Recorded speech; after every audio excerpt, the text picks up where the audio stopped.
case that the last two games represent a bit of a corner turn? Do you see it that way, or not necessarily? I do. I feel like, obviously, Nick's injury aside, I feel like we've played with some toughness, some tenacity. We've gotten good shots, moved the ball very well, improved we've improved a bit on defense, which we have a long way to go. I think that we've played well against good competition. Hey, Julius is going to come out in a little bit. He's obviously with Nick not here any longer. He's even an elder statesman by more. Mm-hmm. Did you share with him anything before the season, like you wanted him to do in a leadership role, or ask him to model after somebody that's been here, anything like that? I think the conversations we usually have about that are for guys to lead in their own way. It'd be hard to change the way you talk and interact with the guys. You've established that for a long time. But to talk the way you have, and I think his best leadership would come as he's a great teammate. He talks to the guys a lot. He tries to help the guys in his position, guys who are younger than him, whatever it is. And I think that's the way that he can lead and can really help us. I think the other thing is his knowledge, his willingness to throw his body around. Those things are a big plus for a team like ours, and hopefully we can continue to do those things, and that'll represent great leadership. Coach, John asked you about kind of turning the corner to the last two games, but how can a victory like Saturday kind of how have you noticed stuff like that can kind of propel a team? Right. Well, you're playing an ACC team, so it feels like a big win, and it is a big win. And so I feel like it's just more the confidence that it injects is really valuable. And so, yesterday we came out, we were alive and alert and ready to go on defense, and I think that's really, really important and infectious. So hopefully we can capitalize on it, treat it as one win, but allow that confidence to spread and to last and to hopefully build upon itself as we go farther. And then obviously trying to string some wins together heading into conference play. It's different from last year, as now you guys have a chance to do that. Yeah. And confidence is bigger than that, I'm sure. Yeah, exactly. I feel like we're far too young to start looking at clumps of games or non-conference or conference. We really need to make sure we're good today at practice, and hopefully we're good tomorrow in the game. Because I just feel like especially this day and age, you can start to look at bigger things or get ahead of yourself.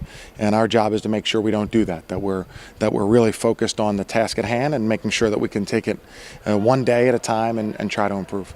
Progress. Back from 2005 to now, do you get frustrated with the same young things that these guys do? Is there a thing or two that drive you crazy?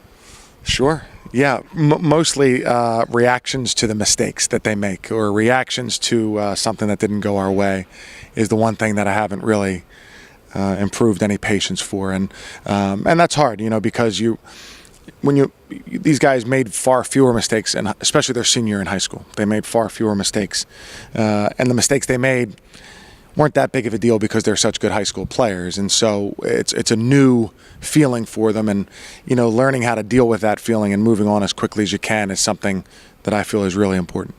Progress is usually incremental, and you don't have that luxury. Right.